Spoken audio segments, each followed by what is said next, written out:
Good evening, Craig Allen with ABC News, and a special welcome to our viewers in New South Wales.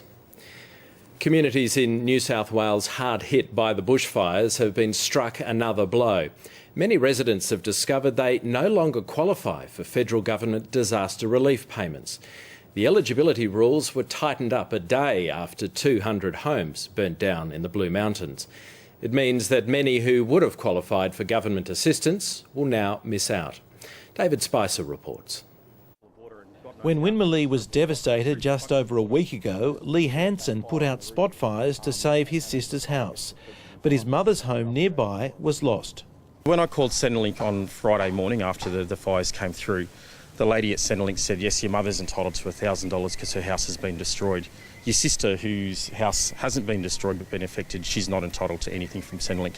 Today the Red Cross arrived to check on the family, but there'll be no check from the federal government, despite losing their backyard and doing without electricity for a few days. I do understand that a lot of people that are perhaps not in our position of being insured are going to suffer hugely financially, even just by having their power off and losing the food in their fridges. Under the former government's disaster relief scheme, people like them were eligible for $1,000 for every adult and $400 for every child affected.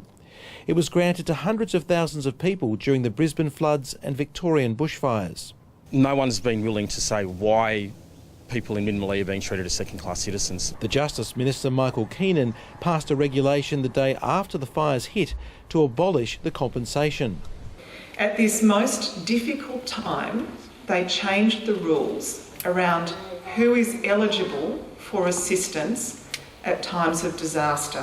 In a statement, the Minister said, "Our priority was to get early assistance to those most in need. We are keeping the situation under review. As impacts become clearer, we will consider what broader recovery measures may be required." 3 major fires west of Sydney are still classified as watch and act, but not for much longer. Hopefully, if the conditions are right and we're able to get the job done, I think we should have that wrapped up in the next 2 days. Life is returning to normal here in the Blue Mountains. At the Springwood Golf Course, 9 holes are in play, but part of the course is still off limits because the pond, which has helped save hundreds of homes, is still in use. And the public is being generous in helping the bushfire victims. We've been inundated with everything, actually. So many goods have been received that charities say cash donations would be preferred. David Spicer, ABC News, Sydney.